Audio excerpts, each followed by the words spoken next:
Congressman Benny Abante malinaw na nagpaliwanag sa publiko na wala daw siya umanong kinalaman sa bilyones na nawawala sa flood control projects.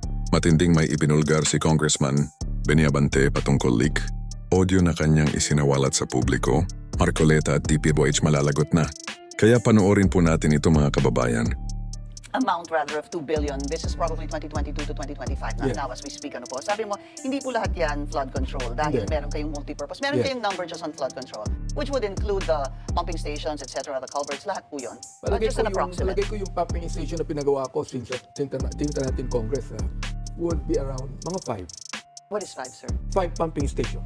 Okay. Pumping Hindi, pero station. in terms of cost, magkano po ang napunta sa 6th district in terms of cost for flood control? I think there's hindi ko alam lahat pero one pumping station would cost around somewhere from 25 to 50 million. One pumping station kasi talagang mahal because the equipment come from abroad. Quick question about that, follow-up, sir.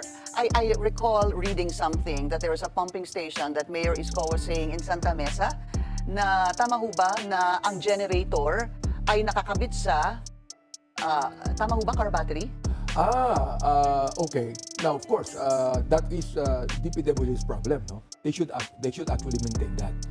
Palagay ko ako rin nagpatayo nun pero when DPWH built that during my time, it was also the time of Mayor Isko. He was the mayor then.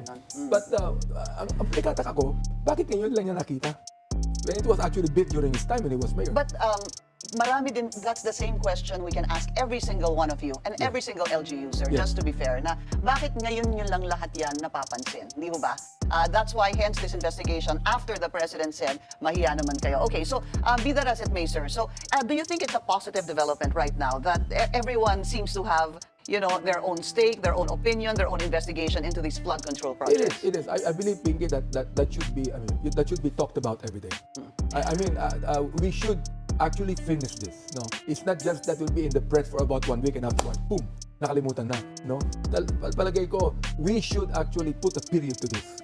In the 6th district, have you gone around? Have you checked, Congressman, to see if you have number one ghost or substandard flood control projects? I would go around. In fact, I have my own engineer that actually monitored the project from the time they started, while they're building it, and after building it.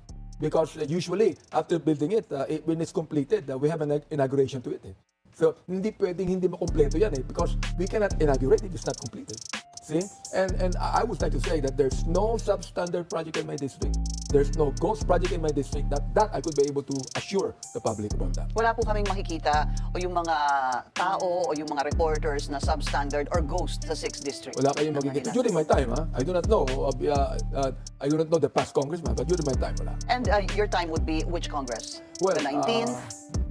I was a congressman in 2004 until 2010, and then I came back in the 19th Congress, and then this Congress. Okay, all right.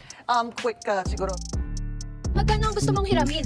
Gusto ko nang Lang, sir, when you mentioned Ondoy, that was a bit of almost 2009 pala po yun. 2009. Ganun na po katagal yan. All right. So, it's a good thing that people are more curious, interested, and want people to be held accountable. So if you say in the 6th district, sir, during your time, walang substandard at walang ghost, tila walang magiging problema si contractor doon po sa 6th district, sir. Wala. In fact, I check on my contractors when the president began to list down all the contractors, and I'm so glad na wala doon sa listahan ni presidente. But when you say my contractors, that might be misconstrued, sir, na kayo ang pumipili ng contractor, kaibigan nyo si Hindi po. contractor. Wala akong kaibigang contractor. In fact, it is actually the DE that suggests what contractor to use.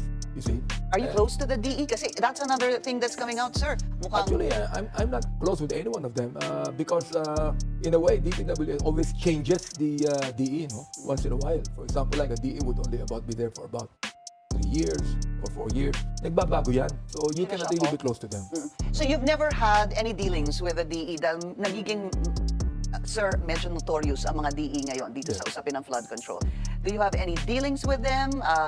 Meron ho ba kayong naging project na napag-usapan, na sinabi mo, kailangan mo to gawin, kailangan mo ibigay ito kay contractor na ganito, or otherwise, sir? Hindi ako nagsasabi ng ganun because I'm not even party to the bidding and everything like this. They're the ones doing it, actually. No. ang ginagawa lang namin, there is what we call as the congressional initiative. No? It's not the insertion, but the initiative. It means that, okay, there's a barangay chairman who would tell us, we have a problem with this. So, okay, pakilista yung problemang yan, and I would discuss with the dpwh about the problem, and if the dpwh would put a budget to it, then okay, we're gonna put a budget to it. Pero yun din po, hindi naman po ikinakaila ng ibang mga congressman na kailangan kayong lumapit sa, for example, sa DPWH para ponduhan certain projects in your areas of responsibility. Actually, ang nilalapitan namin yung secretary, di ba, during the budget hearing. The DBM. Yes, and the DBM. The DBM should be blamed for that because the NEP, for example, when they submit the budget to Congress, it's the NEP. It's the DBM that actually submit the NEP to Congress. They're the ones that actually get all of the funding. That's right. Oh, and then later on naman, pag naging GAB na yan, o naging GAA na yan, naging batas na yan, doon lamang nagkakaroon ng tinatawag nating congressional initiative. Where, for example, the need of the district, pwede nilang pakinggan. Pwede nilang sabihin na, wala kaming pondo dyan. See, Pero doon din that's how pumapasok si limited insertion, di ba? Si congressional insertion. Then that's not the DBM secretary. It's the fault of Congress kung may insertions. Kasi actually, the money stays the same eh. If I would say there is a certain insertion to it, but sa amin we have congressional initiative more than the insertion. Because what we do is we just tell them, okay, there's a problem in my barangay here. If you would like to fund it, okay. Kung wala kayong pwedeng ipondo, wala akong magagawa. Because they hold the budget.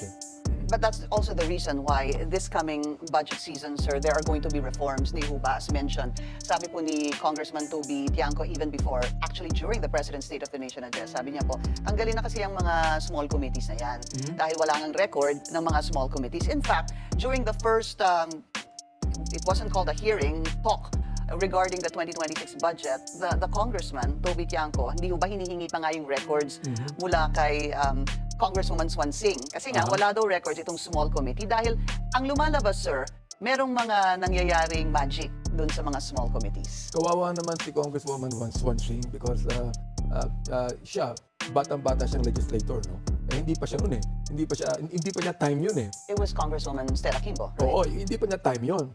Siguro, Toby Tiangco has been there for what? The past Congresses? He should have actually, complained already on that before that time. Bakit ngayon lang? And I was thinking, alam niya na yun eh, nung pa. Bakit ngayon siya nagko-complain? Yeah, in fact, I asked him that same question and then meron po siyang resibo. Way back, maraming beses na rin daw siyang nag-complain. But okay, so there is going to be a hearing by the House. It's a TRICOM hearing and you will be chairing that as well, right? No. I'm chairing the Quadcom. The Quadcom, just be sorry. part of the Hindi TRICOM. kayo dun sa TRICOM. Alright, so there's a TRICOM kasi medyo nakakalito yan eh. So it's going to be public accounts, Yes. Public accountability, Public accounts and public order. Public and order. public works. and public works. And that will start on Tuesday. We're going to talk about that. After the break, we'll continue our discussion with Manila 6. Only base it on our hearing, no? I could not assure the public because there are always doubts that may bias dun eh. So sabi ko, why don't we have it more of a whole government approach where the executive, where the judiciary, and Congress are investigating. And including this, I believe that there should be an independent commission to investigate so that all biases will be taken away. You know, if all of us are the ones investigating it, siguro may maniniwala yung mga tao na, okay to, very serious talagang totoo itong ginagawa namin. Does it mean to say that you're not too hot on this TRICOM hearing?